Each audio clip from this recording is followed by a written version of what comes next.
have been interested in putting American Sign Language on stage in a play that doesn't necessarily ask for it for about 4 years now. I think it's a beautiful language. A lot of people have asked if I speak the language or if I have someone in my life that is deaf, and I do not, but I've always loved it. I've been drawn to it. I find it very beautiful and engaging. Sign language is inherently theatrical. When we put on productions, and I'm directing a play, it is very little about what is being said. Text is very important, but it's really how we say things. There's 150 million different ways you can say I love you, but it's how you say it and what your body is doing and your eyes.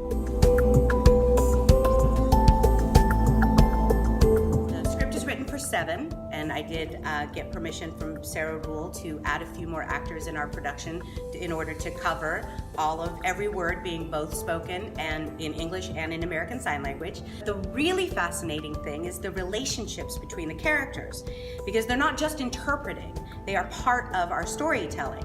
So what ends up happening is that if there's a scene between the father and Eurydice, for example, there are really 4 people on stage and they interact with each other.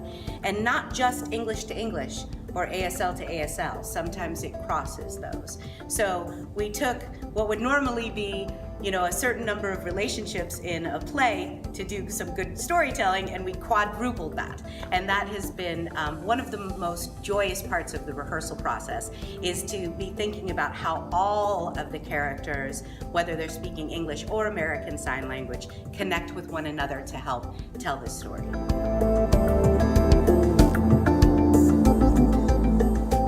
I didn't think of, like there are these beautiful stage directions that Sarah Ruhl has in the play. A lot of them are audio. They are stage directions to help the sound designer know what soundscape to build. And for example, just to give the mood of the underworld, there's dripping water or water moving through rusty pipes.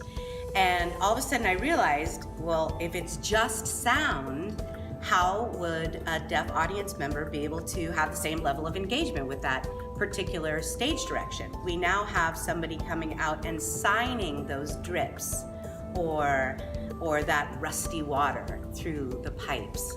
We are hoping that our intention of equal access and bonding and bridging these two communities that might not normally take in their art together, we're hoping that we'll do a good job with that, and that everybody will be able to enjoy the same play together, and that both will appreciate the other language.